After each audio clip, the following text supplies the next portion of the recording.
Hi, welcome back to my channel. My name's Kay and I'm here today to talk about celiac disease. So if you've never been here before, maybe you're like, who is this woman? Has she got celiac disease? No, I haven't. I haven't got it. My husband has.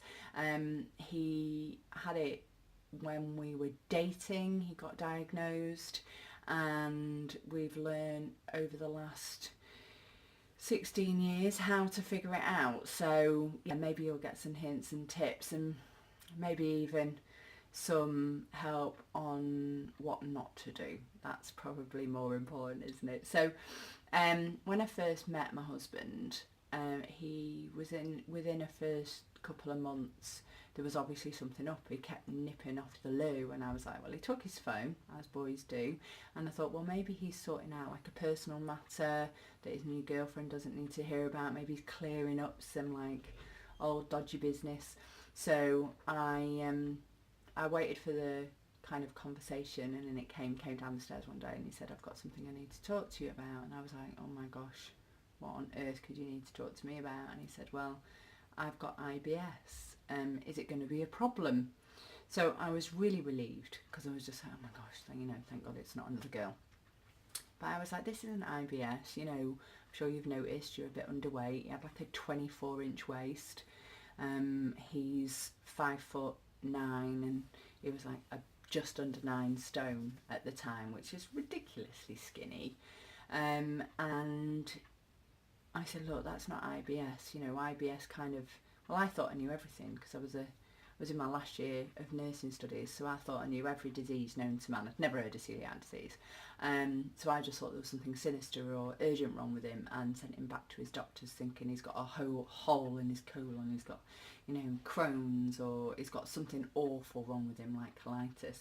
And, I've since found out that none of these things are awful, but it is decent to have them diagnosed. So if you're worried, if you think, oh, your IBS is over the top, go to your doctor and say, maybe it's celiac disease.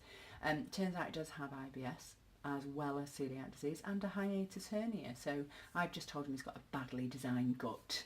So that's the way that goes. There's just nothing right with it. So we went, he went off to the doctor. He had a scope. They said, look, these villi that line part of your gut, they are either lying down flat, so they're not able to absorb the nutrients from your food, or they're just patchy and not there. So they've been eradicated, and he said it's going to take 3 to 6 months for them to sort themselves out. You're going to have to be gluten-free for forever. Let's do a dairy test on you as well. Let's find out if there's anything else wrong with you, because celiac disease sometimes comes with other things. Then they started questioning about family. He doesn't have anybody in the family that has celiac disease as far as we know, but we do know that it is linked to family members. So we were kind of left, I think, with a dietitian's appointment coming up in the mix, and I was left like sorting out the backs of packets. There was nothing that was gluten-free, and everything that was gluten-free was horrendously priced. So fast forward to 2004, we got married, brilliant day, we'd sorted it out. The food wasn't cooked in a gravy that had gluten in it. The pan didn't have any like gluten containing stuff ever cooked in it. They didn't sear the meat with flour before they started, and he had an absolutely fantastic wedding day. And then the doctor on our all-inclusive holiday informs me that Montezuma's revenge comes to everybody, and if you have an autoimmune disease that kills your stomach off the minute you get sick, you can expect to be sicker for longer and for it to be more severe. So on our all-inclusive holiday, I ended up going to Walmart and I picked up 3 things that were sin gluten. So kosher macaroons, it's hard to read things that are in Mexican, electrolyte therapy, and Snickers. And it was rough. It was really rough there. I remember thinking, I know the priest said in sickness and health, but he can't have meant this sick, surely. But he's really ill when he gets gluten. Nowadays it just takes a few days if it's going to happen. It happened a few months ago. We went out to a restaurant and we just think something got cross-contaminated because 12 hours later he had a bit of a brain fog, he had lots of tummy pain and was on and off the loo for 3 or 4 days, feeling quite sore, quite bruised, and then recovered, which is great. He now has gone from, we couldn't buy anything that was celiac friendly. Nobody said, you know, the crossed grain symbol was only on a very, very few amount of items, and if they were on it at all, it was so expensive, it was impacting our kind of household shopping budget. And as a new family starting out, it was really difficult. So our favourite restaurant was like 2 hours away. We got it out of the back of the Cross Grain magazine, this restaurant, and it's in a different county, so it would be like an hour and a half on a really good day, 3 hours on a bad day to get to, because it's in a holiday destination and the traffic used to be backed up. I never forget going on Mother's Day, I think it took us 3 hours to get there, and there was me and my mum looking at each other going, God, I hope this restaurant's worth it. But otherwise he'd be really fearful going out. He'd know where every single toilet was in every single town that he visited, just in case he'd have to go there. And you know, the panic was really real for him, because we'd go to like family and they go, all right, so you can't have so they'd say, do you want a ham sandwich? And he'd go, I can't have sandwiches, I have celiac disease, can't have wheat. And they go, okay, so can you have a cheese sandwich? But slowly and surely, the awareness really increased. All the stuff at the supermarkets now are fantastic, but I'm quite used to doing my weekly shop in like 3 different stores. So I'll go to one, I'll go to like a cheap store like Aldi, then I'll go to Sainsbury's to get one particular thing, and I'll go to Asda to get another particular thing. You know, it's just the way that particular cookie crumbles.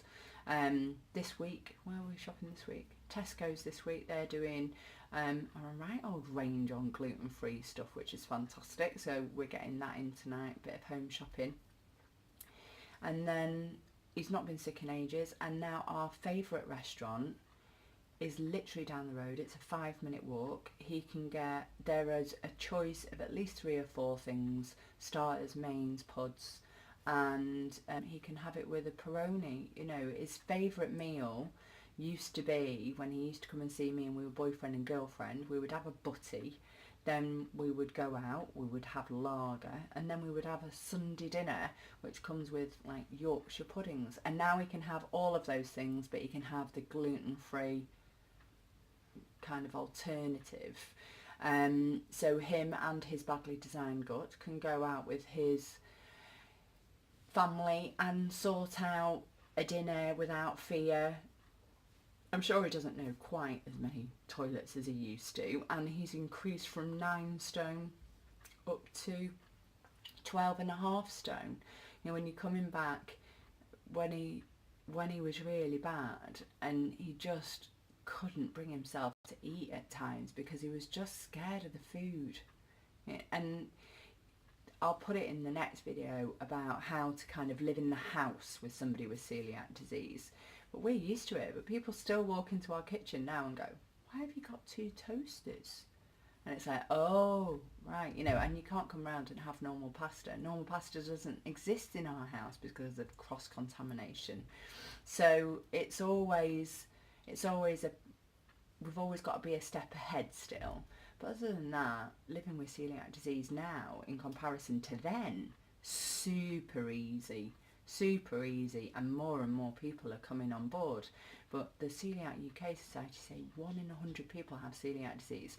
So if you think that you might have some of the issues that comes with celiac disease, so if you've got a 1st degree member, maybe you should get checked.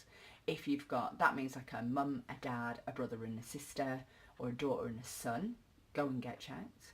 If you've got mouth ulcers that won't go away, if you've got IBS, if you've got an anemia, if you've got not enough red cells, if the doctor's taken your blood and there's not enough red cells and they don't know why, ask for a celiac screen.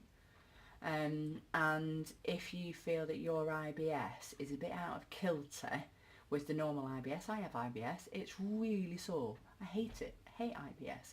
But I'll tell you something, it gets better after I've been to the loo, and it tends to happen on days where I'm ultra nervous or I've eaten rubbish.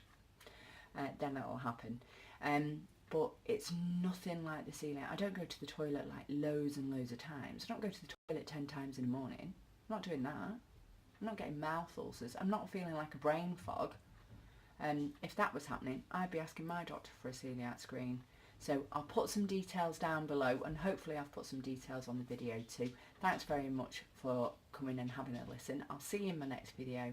Do remember to like and subscribe. Alright, bye.